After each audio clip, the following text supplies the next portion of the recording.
Good evening. My name is Councilman Darrin Sharif. I'm the council member from the Central Ward in Newark, and this is a special edition of Inside Newark. This is the first time that I've been back in the Newark Municipal Council since a day that I'm sure will go down in history as one of the most incredible council meetings that we've had. That's the council meeting of November the 20th, 2012. It was at that council meeting that a nomination was put on the floor to fill the vacancy of former council president Donald M. Payne. And I want to focus on this segment to not debate and interpret the statute, but just to give the viewing audience a sense of how our council meetings are conducted. This council, when you look around and all of the people who've come before me to serve in this incredible chamber, many, if not most of them, conducted their business based on this book. It's a simple book, Robert's Rules of Order. And in February 2012, and I'll get to that a little later in the program, this entire council unanimously adopted a version of Robert's Rules of Order. On that day, it was a regular council meeting with agenda items, ordinances, and resolutions that we as a body were going to act on. But when that meeting started, after the national anthem and after the invocation from the minister, something very strange and something very odd happened.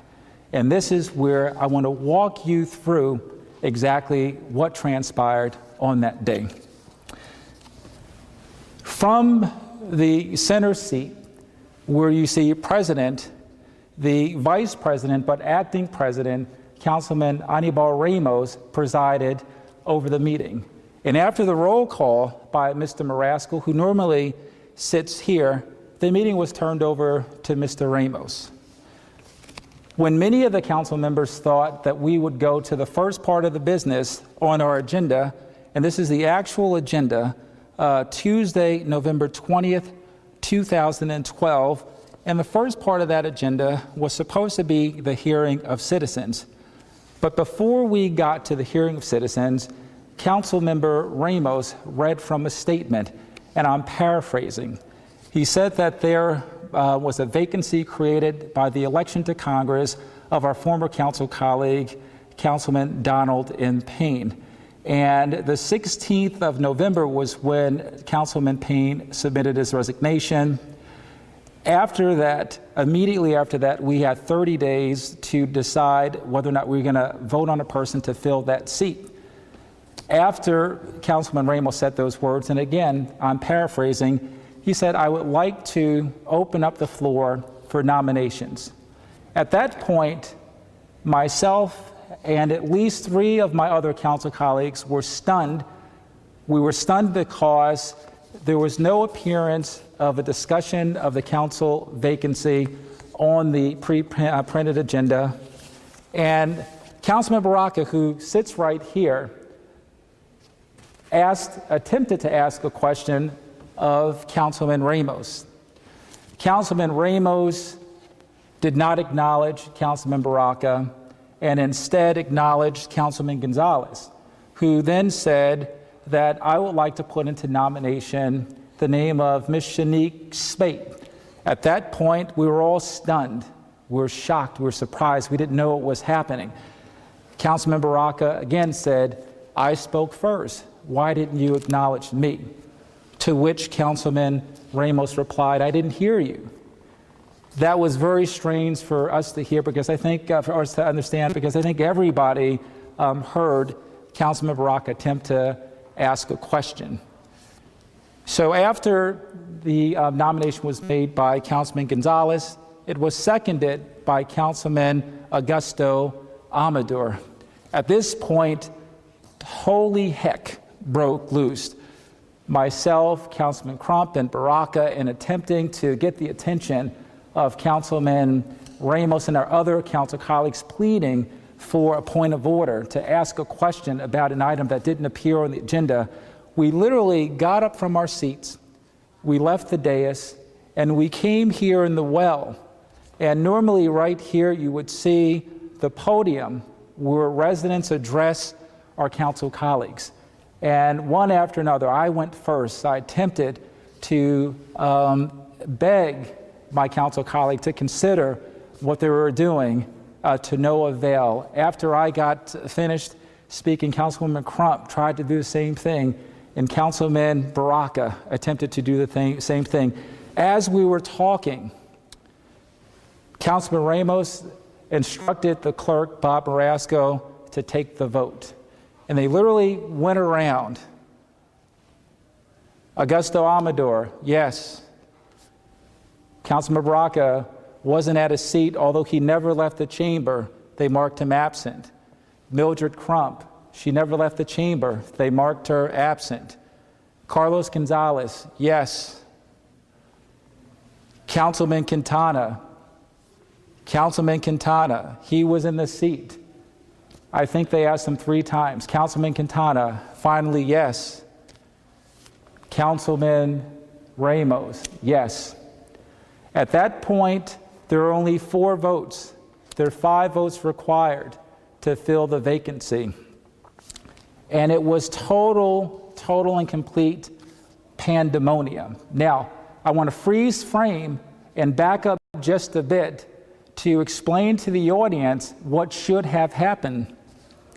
As I said, sitting here is Bob Marasco, the city clerk, or in his absence, Mr. Ken Lewis, who is the deputy clerk. And again, they are the parliamentarian, the officiator of the way we do business. So what should have happened immediately after the invocation and Councilman Ramos read from the statement, right after he said, I'd like to open up the floor for nominations, what should have happened based on Robert's rules that my council colleagues adopted unanimously February 2012, the city clerk should have said, excuse me, Mr. President, that is out of order. This item did not appear on the agenda. The proper way to introduce an item is through a motion. That never happened. Let me suggest why that didn't happen. For any motion to pass, it requires 5 affirmative votes. So had the motion been put on the floor to introduce this item that had never been introduced before to myself and my council colleagues, let's experiment, let's see how the vote would have gone to introduce this item. Councilman Amador, yes. Councilman Baraka, no. Councilwoman Crump, no. Councilman Gonzalez, yes. Councilman Quintana, yes. Councilman Rice, no. Councilman Sharif, no. Councilman Ramos, no. 4 votes, yes. 4 votes, no. 1 short of the vote to make it happen. Had the meeting gone this way, that would have been the end of it. We would have gone on to our regular scheduled order of business, and that would be to hear from the hearing of citizens. But what happened was that after there were 4 votes, there was a member of the council, there was a member of the clerk's staff that said we only have 4 votes.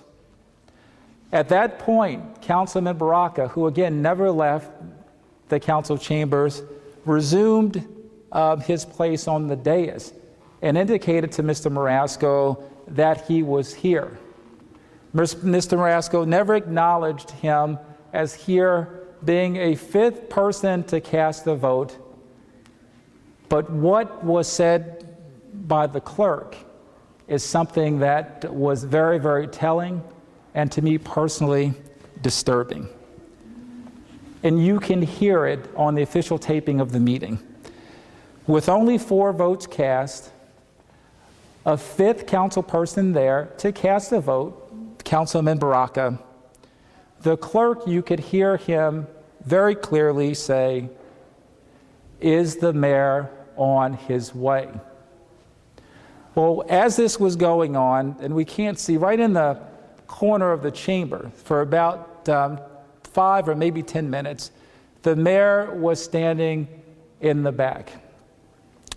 So at this point, all of the council colleagues, minus Councilman Rice, who was not present at the meeting, reassumed our seats at the dais. But by this time, the mayor was sitting next to the clerk. And Councilman Baraka and other people were saying that there's a quorum. But at some point, the mayor said, in the absence of a quorum, I want to cast my vote, and I cast my vote for Shanique Spate. Subsequent to that, they attempted to swear her in. They weren't successful, but I'm told later they swore her in on the second floor. Now, the clerk, when asked by myself and other council members, how can you do this? The clerk pulled out a statute. And we said, where'd you get the statute from? And the clerk said it was given to him by Corporation Counsel. At that point, the clerk read from the statute 40A:9-132. The problem that I have and my other council colleagues is that even if the vote was allowed to get to the point where council colleagues voted on it, assuming it cleared 2 hurdles: 1, introducing it as an item to be included on the agenda, and 2, changing the order of business, because again, the hearing of citizens was supposed to be the next thing right after the invocation. But assuming that it cleared those 2 hurdles, then the clerk would have given an explanation of the nomination process, how many nominations were allowed, the voting order for the nomination, and then the clerk would have read the statute that he read after the vote was taken. There are 2 conditions that have to be met. And by the way, our contention is that this statute is not the proper statute, because it says that unless otherwise provided by law, and there is a more direct statute that addresses how we fill the vacancy. But assuming that this was the statute, the 2 conditions that have to be met in order for the mayor to intervene: 1, there has to be insufficient vote. And if you listen to me, I said at no time were there fewer than 7 votes. When the clerk took attendance, 7 out of the 8 council people answered that they were present. And although council people, myself included, left the dais, we never ever left the chamber, we never left the building. So that 1 condition was not satisfied. The second important condition that had to be satisfied was that there had to be a tie. And again, with the election of council member or former council member Donald Payne to Congress, there are 8 members. There were 7 members present at the meeting on November the 20th. Councilman Rice was not there.